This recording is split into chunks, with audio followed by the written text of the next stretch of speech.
Bentar mas. Oke, ini namanya Denny sama Fauzan. Fauzan sama Denny, kenapa kalian mengambil kecerdasan mental? Karena untuk anak di sekolah itu paling gampang buat mental itu betul. Oke, dan Kalau saran saya sih karena emang dari kecil tuh punya tekanan mental tersendiri tuh ya. Jadi sangat apa ya unik gitu kalau misalkan ngomong materi ini. Karena dulu sejak kecil kan memang jarang sama orang tuanya bisa gitu. Jadi berusaha untuk bisa pakai sendiri dari apa ya keterbukaan sendiri. apa kamu sudah menemukan jawaban di masa kecil kamu dulu? Saya kenapa kemudian harus nyoba gimana? Iya, selama kesini udah begini kata dulu tuh memang temperamental, mudah marah, apa marah gitu. Terus dulu tuh sempat jadi gambar introvert gitu, super dingin banget orangnya tuh. Nggak bisa senyum ya? Iya nggak bisa, karena orang tua juga dikenal kalau saya di rumah pendiam banget. Cuma sekarang karena udah mulai terbiasa dan mulai berdamai dengan diri sendiri gitu. Terus sekarang udah mulai ini. Cocok ya berarti ya, sesuai mau melawan dan keluar dari zona yang tidak nyaman, akhirnya ambil BK.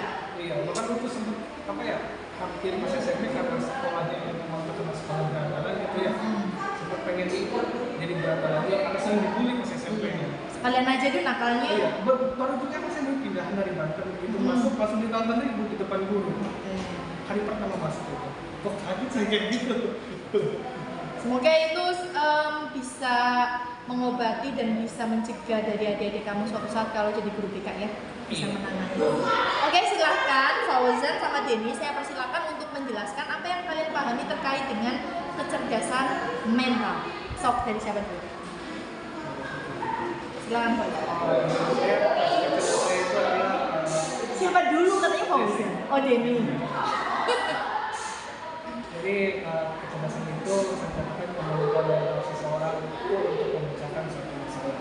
Dan kecerdasan itu terdiri dari tiga, itu ada kecerdasan intelektual, ada kecerdasan emosional, kecerdasan spiritual. Yaitu kecerdasan intelektual itu lebih ke cara berpikir yang rasional dan logis. Dan kecerdasan intelektual ini mempengaruhi beberapa faktor, terpengaruhi oleh beberapa faktor yang antaranya faktor genetik sekitar 80%. Selebihnya dibentuk pada saat usia 0 sampai 6 bulan kecerdasan intelektual. Sedangkan untuk kecerdasan emosional itu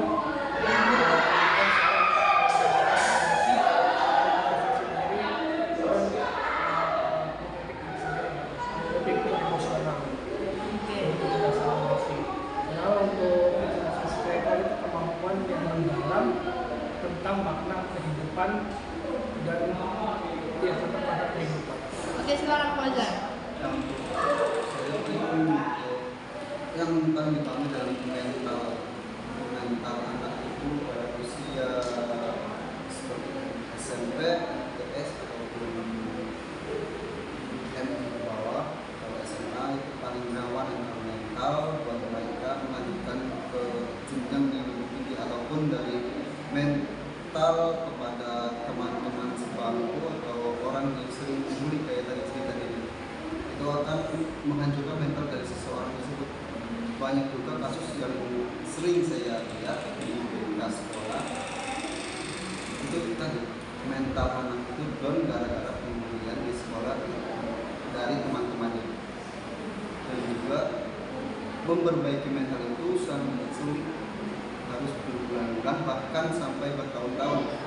Dan juga mental itu mempengaruhi anak tersebut untuk melangkah lebih maju dari zona nyaman anak tersebut. Oke. Good ya. Fauzan ini jarang bicara, tapi sekali bicara bagus.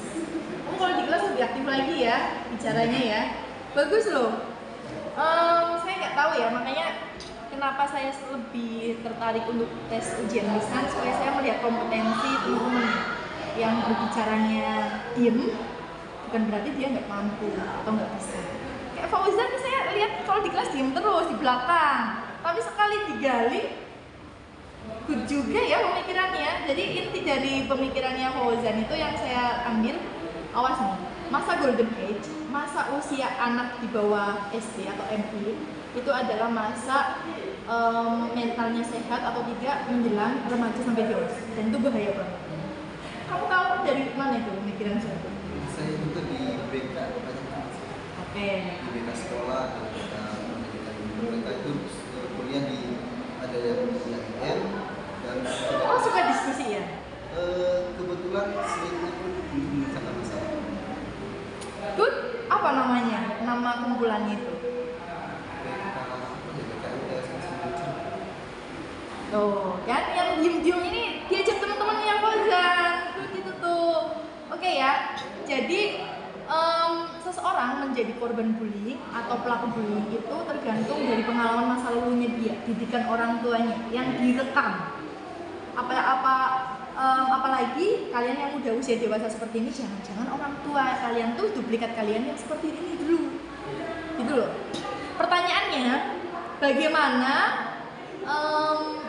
pelaku bullying yang dia dulunya itu adalah korban bullying juga, apakah ini termasuk masalah mental yang perlu dibenahi, sangat rawan, atau bagaimana dulu nih solusinya jika kalian menjadi guru BK dari anak tersebut? Misal ini anak-anak SMP, dia pelaku bullying tapi dulunya adalah jadi korban. Siapa dulu, angkat tangan dulu yang mau jawab. Ayo. Apa ya, untuk mengatasi hal tersebut itu kita sebagai guru BK itu apa ya,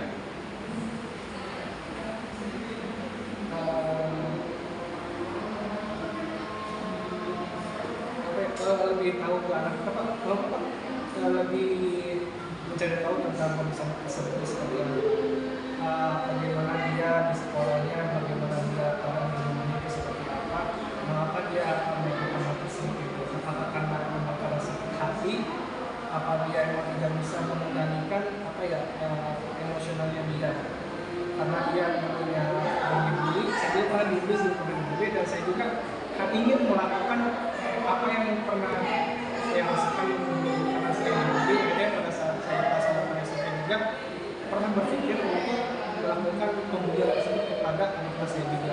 Solusinya apa kalau kamu jadi guru BK menghadapi anak ini? Solusinya itu adalah memberikan layanan apa, terus apa kira-kira ke depannya? Kalau saya pengalaman saya pribadi itu lebih mengarahkan anak tersebut itu lebih ke kesibukan yang tidak biasa dilakukan. Sepertinya dia di saya sekolah itu cuma pulang sekolah berangkat, terus itu pulang.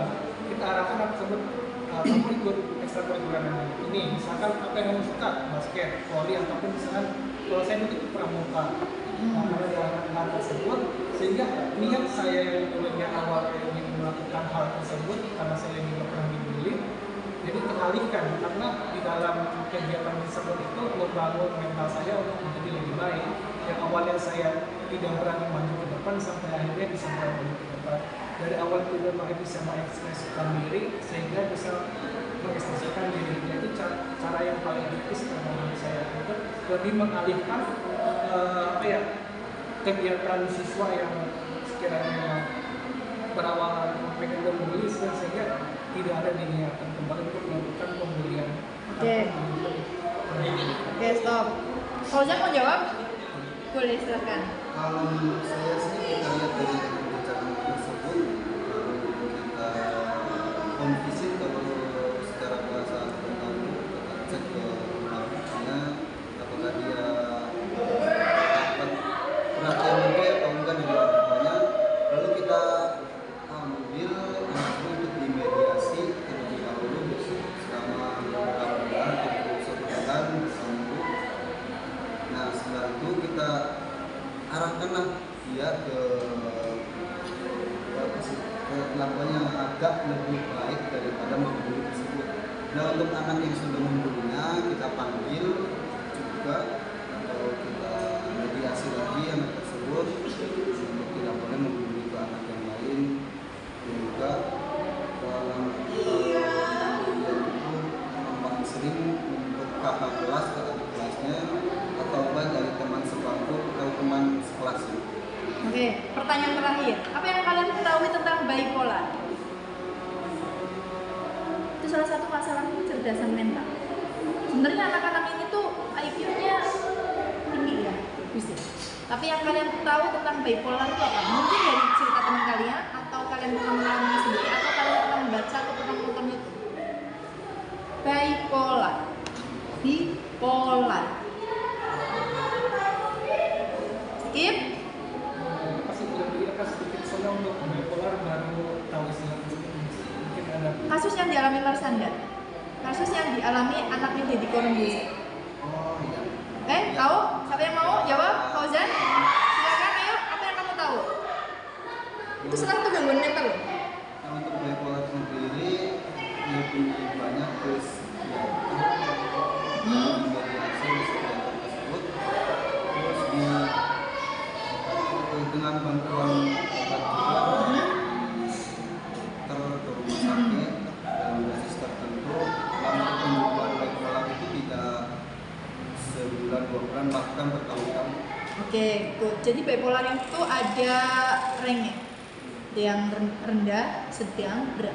Yang berat yang tadi diceritakan oleh Fauzan. Kalau yang ringan sampai sedang itu masih bisa dicegah oleh konselor atau psikolog, belum pakai obat-obatan. Artinya ciri dari anak yang bipolar itu kayak mood swing. Mood swingnya tuh cepet. Jadi dalam satu waktu dia bisa senang berlebihan, bisa marah berlebihan, bisa sedih berlebihan. Itu salah satu contoh bipolar. Barangkali ada ciri-ciri yang seperti itu, diajak ngobrol, jangan dijawab. Oke? Good, silahkan diakhiri. Terima kasih juga tentang masalah kecerdasan dan mental. Mental. Mental.